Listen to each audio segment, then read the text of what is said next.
Welcome to Vel boutique. என்னோட வீட்டில் ஒரு சின்ன கார்னரில் என்னோட சின்ன முயற்சியை ஆரம்பிச்சிருக்கேன். பிஸ்னஸ் அப்படின்றதே எனக்கு சுத்தமாக பிடிக்கவே பிடிக்காது. இல்லை முதலீடு போடணும், ஒரு சில பேரை தான் பிஸ்னஸில் தூக்கி விடும், ஒரு சில பேரை கீழே தள்ளி விட்டுரும்.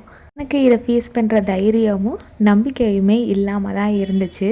ஆனால் வாழ்க்கையில் ஏதாச்சும் ஒன்று பண்ணணும் அப்படின்ற எண்ணம் மட்டும் எனக்கு ஓடிக்கிட்டே இருந்தது. பேபி பிறந்து ஒரு 3 வயசு ஆனதுக்கப்புறமா நம்ம வேலைக்கு போகலாம் அப்படின்ற எண்ணத்தில் இருந்தேன். கடைசியில் பார்த்தா இப்போ செகண்ட் பேபியும் கன்சீவாக இருக்கேன். இனிமேல் நான் வேலைக்கு போகிறது அப்படின்றது சாத்தியம் இல்லாததாக தான் இருக்குது. என்னோடய லைஃப் இப்படியே போகக்கூடாது அப்படின்ற எண்ணம் மட்டும் விட்டு போகாமல் இருந்துச்சு. வீட்டிலேருந்து நம்மளால் என்னென்ன பண்ண முடியுமோ எல்லாமே ட்ரை பண்ணி பார்க்கலாம் தான் யூடியூப் சேனலும் ஸ்டார்ட் பண்ணேன். நெக்ஸ்ட்டு இந்த பிஸ்னஸையும் ஸ்டார்ட் பண்ணியிருக்கேன்.